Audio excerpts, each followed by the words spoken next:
Oi, gente, que saudade de você. Maior sucesso no nosso canal YouTube, Eli Correia Oficial. Se inscreva, dê aquele like, faça aquele joinha e acione o sininho. Sininho tocou, você está sendo avisada de que uma nova postagem está acontecendo no nosso canal. E conheça também o Clube da Amizade elicorreia.com.br e tire suas dúvidas sobre aposentadoria, sobre INSS, Previdência Social. Vamos, Eli Correia, Clube da Amizade elicorreia.com.br. E no nosso canal YouTube, Eli Correia Oficial, meu enteado, meu amor. Minha história é simplesmente inacreditável. Meu nome é Débora, e tudo começou a acontecer em Nanuque, uma pequena cidade do interior de Minas Gerais. Eu era uma mocinha de apenas 14 anos, quando conheci Mário, um empresário do ramo de transporte que já estava com 34 anos. Portanto, uma diferença entre eu e ele de 20 anos. Ele, Mário, um homem alto, elegante, bonito e dono de um sorriso lindo.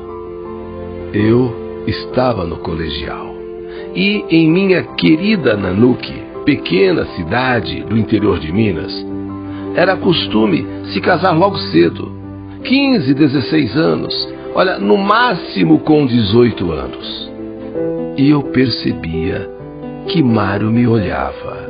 Em meio de brincadeira, eu correspondia ao flerte, embora ainda muito criança.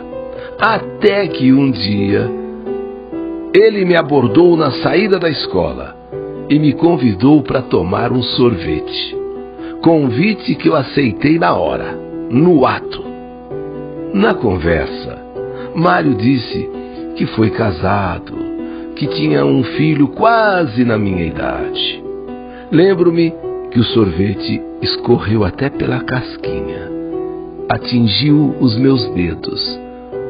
E ele fez o quê? Pegou a minha mão e lambeu aquele sorvete que derreteu da casquinha e assim na minha mão. Ele lambeu o sorvete na minha mão. Sim, ele falou, dá licença. E pegou a minha mão com o sorvete e passou assim a língua naquele sorvete derretido em minha mão.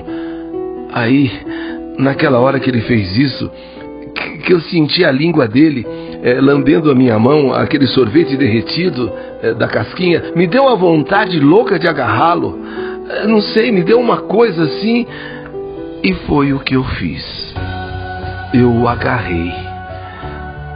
Eu nem acreditei que eu tinha feito aquilo, e nem ele acreditou que eu também fiz aquilo.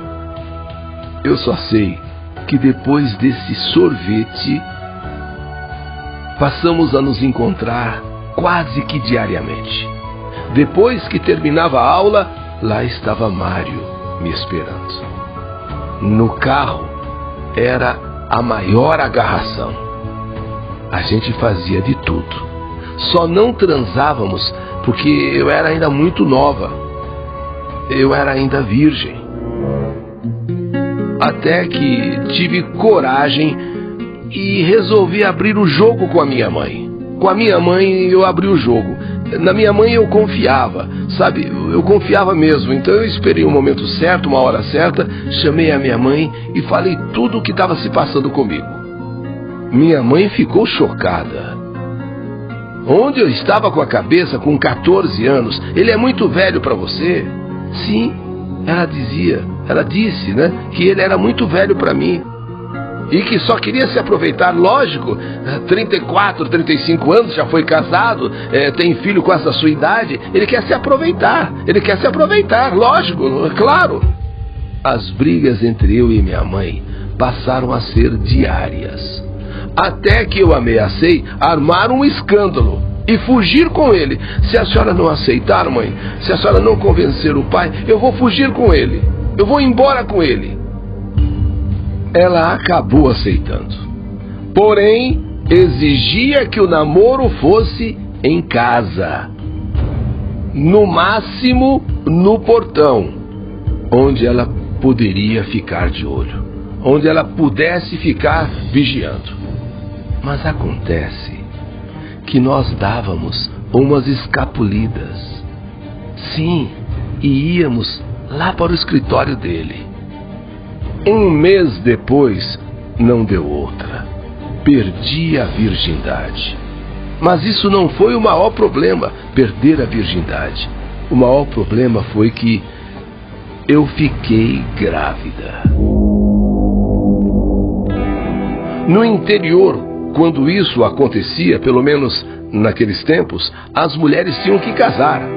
As mulheres tinham que casar. Dizia-se até que tem que casar na marra, ainda mais a menor de idade, 14 anos. As mulheres tinham que casar antes de a barriga começar a crescer, para evitar a falação, para evitar a língua do povo. Deu para segurar até o 4º mês. Aí não teve jeito. Tivemos que oficializar a nossa união no juizado de menores, já que ele era desquitado, não podia casar-se na igreja, e eu, menor de idade. Parei de estudar para cuidar do meu filho, que meses depois veio a nascer. E virei, ainda jovem, com 15 anos, dona de casa. Mário, como eu disse, do setor de transportes de nossa cidade, Mário viajava muito e só voltava às vezes uma semana depois ou até 15 dias depois. Até que notei que ele já não estava sendo mais carinhoso como antes. E em menos de um ano começou a ser um tanto quanto agressivo. Começou a beber. E aquele conto de fadas começou a desmoronar. Um dia, recebemos a visita da ex-mulher dele, que morava em Ecoporanga, um outro município. Ela chegou com 2 malas nas mãos e com o filho Mário Júnior, o Marinho. Ela havia recebido um convite de emprego fora, para trabalhar fora do país. E não tinha com quem deixar o menino, o rapazinho, o filho de Mário. Então ela decidiu levá-lo até em casa, que ele cuidasse do filho. Ela ia trabalhar fora. O pai, que gostava do filho, mas tinha pouco contato com ele, achou boa a decisão da mulher. Ela vai cuidar da vida dela, vai trabalhar, e deixou o filho com ele. Marinho, bonito como o pai, alto, costas largas, moreno, também chamava muito a atenção. No começo, a convivência era normal e parecia até que éramos irmãos, pois ele apenas um ano mais novo que eu. E como ele fazia judô, adorava brincar de luta comigo e também com o meu filho. 4 meses depois, durante uma viagem do meu marido, eu estava em casa fazendo a unha, quando Marinho chegou da escola. 1 ano mais novo que eu. Ficou me olhando e disse que nunca havia reparado como minhas pernas eram bonitas. Fiquei meio atrapalhada com esse elogio. Fiquei meio embaraçada. Ele almoçou e foi para o quarto. No dia seguinte, com a desculpa de me mostrar um novo golpe de judô, ele me pegou por trás, me derrubou e caiu por cima do meu corpo. E nessa hora, sem querer, querendo, me roubou um selinho. Constrangida, eu virei o rosto e fingi que nada tinha acontecido. Fingi que eu não percebi, mas não tinha mais jeito. Algo naquele menino fazia meu coração disparar. Com a ausência do pai, Com o pai e suas viagens, já que trabalha no setor de transportes, Marinho agia como se ele fosse o homem da casa. Na ausência do pai, Marinho era como se fosse o homem da casa. E por incrível que pareça, eu com o meu pequenino filho, eu ali sozinha, me sentia segura ao lado dele, embora ele fosse mais novo que eu. Ele tratava de mim e do irmão de maneira cada vez mais carinhosa. Até que uma noite, ele já com 16 anos e eu com 17, ele quis me ensinar outro golpe de judô. Ele deu o golpe, me jogou no chão. E desta vez não foi um selinho. Ele me roubou um beijo de tirar o fôlego. Só que dessa vez eu não afastei o rosto. Eu não virei o rosto. Eu deixei. E começamos a rolar pela sala. E senti um frio na barriga que se espalhou pelo corpo inteiro. Agora era oficial. Eu estava apaixonada pelo meu enteado. Me tranquei no quarto e nem consegui dormir. No dia seguinte, eu estava envergonhada. E percebi que ele também estava envergonhado, embora não tivesse acontecido nada além de a gente ter rolado no chão, se abraçado e se beijado, mas eu estava envergonhada e ele também. Um mês depois, o clima ainda era meio pesado. Era uma mistura de tensão sexual com medo de que pudesse acontecer de fato. Sabe quando se quer, mas ao mesmo tempo tem medo? Só que aconteceu. Ele me viu sair do banho enrolada em uma toalha. E foi nesta hora que ele me agarrou. Estávamos de verdade, na verdade mesmo, loucos um pelo outro. E foi assim que a toalha caiu. E nós, na minha cama de casal, fizemos aquilo que estávamos com tanta vontade de fazer. Fizemos tudo. Achei lindo quando ele me contou que foi a primeira vez, que ainda ele era virgem. E quando me dei conta, estava ensinando a ele posições e coisas do amor que eu havia aprendido com o pai dele. Porque também quando eu me casei era virgem, inexperiente, não sabia de praticamente nada. Assim como Marinho, também inexperiente e até inocente em certas coisas do amor. Eu só sei que passei a noite pensando no que tinha feito. E confesso que o mal-estar voltou, misturado com um certo prazer, com uma certa satisfação, mas ao mesmo tempo um mal-estar, uma preocupação. Ficamos 2 semanas sem nos falarmos. Até que ele disse que não estava conseguindo evitar e que estava apaixonado por mim. Quando Mário voltou da viagem, notou que o filho estava estranho e se queixou comigo. O que está havendo com o Marinho? Algum problema com ele? Eu disse que devia ser por causa das provas, né? Lá da escola. Acho que deve ser devido às provas, sabe? Final de ano, ele está preocupado, sabe? Mas deve ser isso. Mário, então, chamou Marinho para conversar com ele. O que está vendo? O que está acontecendo? Eu estou percebendo ser diferente. Como é que está lá na escola? Como é que você está indo nas aulas, nas provas, nas notas? Bem, Marinho disse que não era nada, que estava tudo bem. Como Mário tinha que novamente fazer nova viagem, foi embora para voltar dali 1 semana. E nessa ausência, mais uma vez, de Mário, eu e Marinho não conseguimos mais nos controlar. e passamos a dormir todas as noites juntos. Foi então que a vizinha do lado acabou percebendo alguma coisa e começou de repente a fazer fofoca pelo bairro. As casas eram parede e meia, sabe, parede com parede, e como o nosso sexo era quente, ela deve ter ouvido algum barulho, alguma coisa. E Marinho, de maneira inocente, confessou a um amigo do colégio que estava apaixonado por mim, a madrasta. E foi o bastante para que a cidade inteira ficasse sabendo de tudo. E para piorar, eu estava com a menstruação atrasada.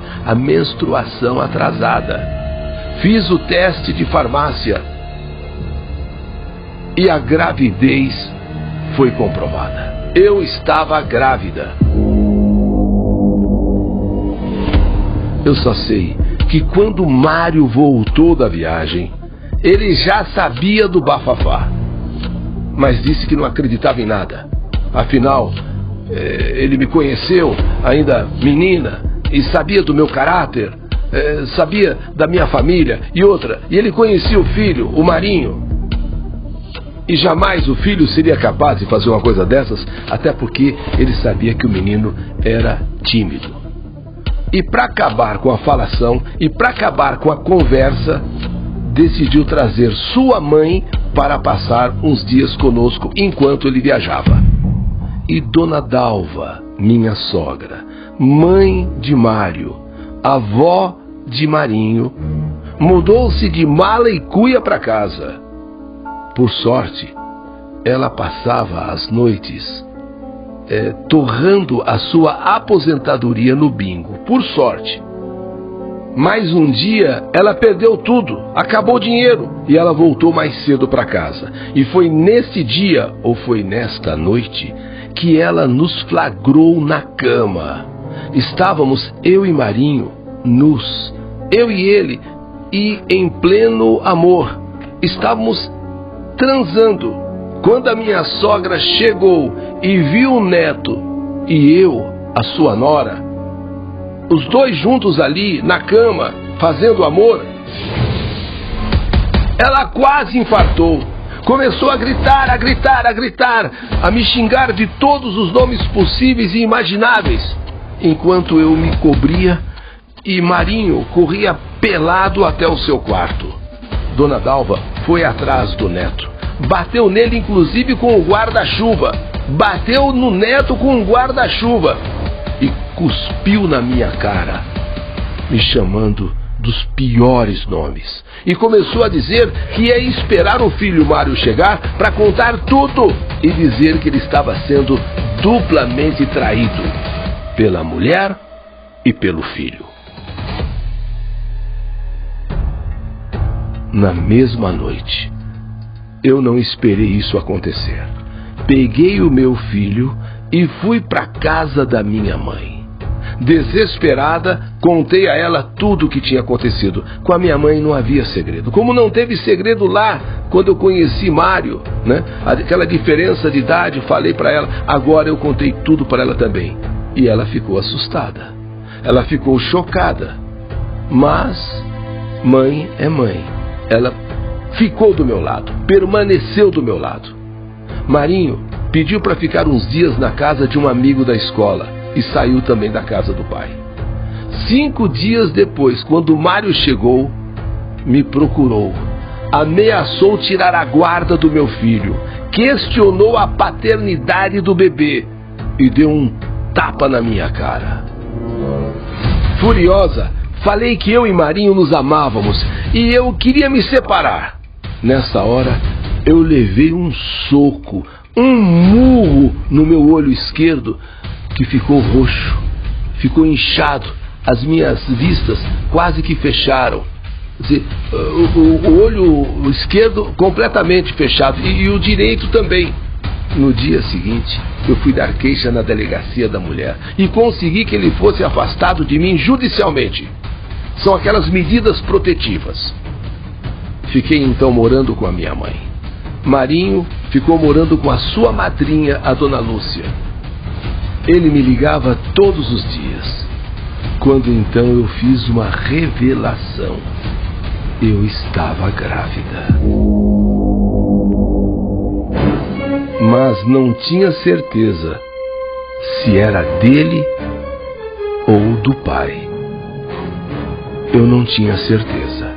4 meses depois, talvez devido a todos esses problemas, a minha mãe infartou. E quis o destino, quis Deus que ela morresse nos meus braços. Eu quase entrei em depressão, porque eu tinha certeza que a sua morte foi por minha causa. Mas eu precisava ser forte. Tinha um filho do meu casamento e outro filho na minha barriga. Tinha problemas demais. 1 mês depois, Mário assinou o divórcio e fiquei livre para viver a minha vida. Marinho parou de estudar, procurou trabalho, procurou emprego e conseguiu em um banco. Cortou relações de vez com o pai e com a avó e veio morar comigo, meu filho e minha irmã na casa deixada pela minha mãe. Em meio a essa situação, com o passar dos meses, nasceu Fabrício, lindo e saudável. Filho de Mário, agora meu ex-marido? Ou filho de Marinho, o meu enteado? Para não termos dúvida, fizemos o DNA. Fabrício, filho de Marinho. Tempos depois, mudamos de Nanuque e fomos para Belo Horizonte, onde moramos até os dias de hoje. Valmir e Fabrício sabem de toda a história. Sabem de toda a história. Que ele, Fabrício, é filho de Marinho. E ele, Valmir, é filho de Mário. Essa é a minha história. Depois de 18 anos, nossa família é feliz. Vivemos com dignidade, fidelidade e felicidade. E vivemos um clima de eterno romantismo. Eu e o meu enteado, Marinho. O nosso filho, Fabrício. E Valmir, filho de Mário. Podemos não ser o maior exemplo de família, mas somos muito, muito felizes.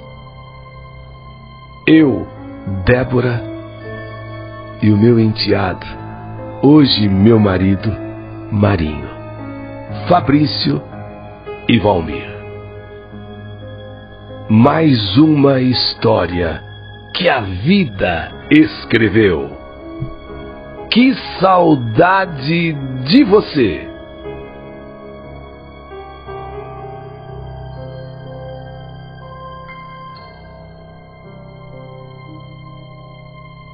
Meu enteado, meu amor. História do canal YouTube Eli Correia Oficial.